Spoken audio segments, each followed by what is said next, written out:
Okay, I talked about block level elements in HTML. So that part was not explained before I ended the video.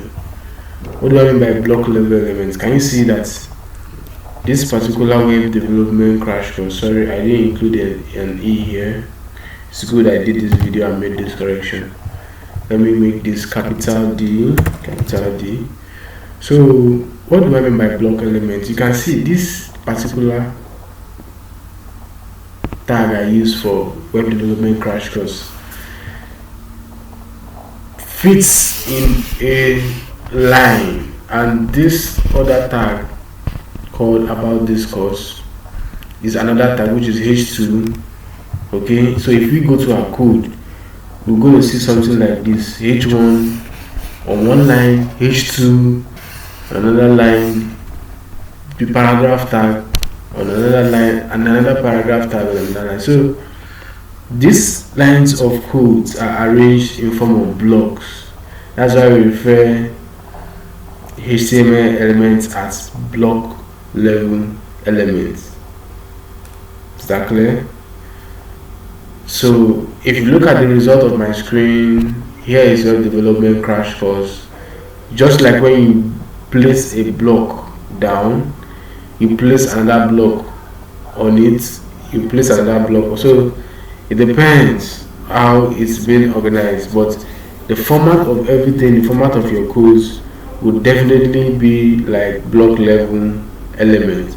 So this one is coming in form of a block. This header 2 is also coming in form of a block.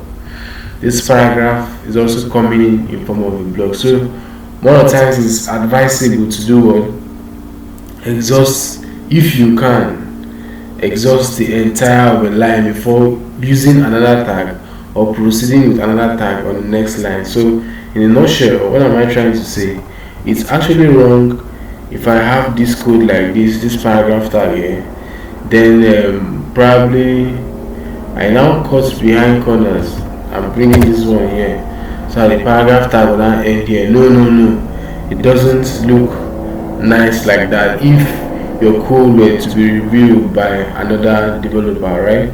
So in a nutshell, what am I trying to say? For each open and close tab we made use of on a particular line, just make sure that it is the whole of the line that is being exhausted.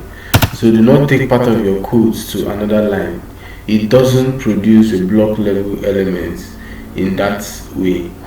So to have a block level element, make sure your opening and close tag are all on one line. Subsequently, we don't have only paragraph tags, there are other tags like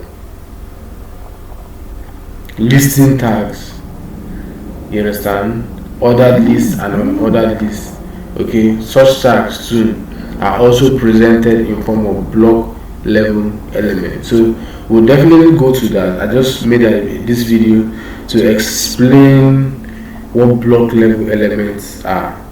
Okay, like I said earlier, if you're yet to subscribe to my channel, kindly hit the subscribe button, like the page if what is being taught resonates with what you want to do.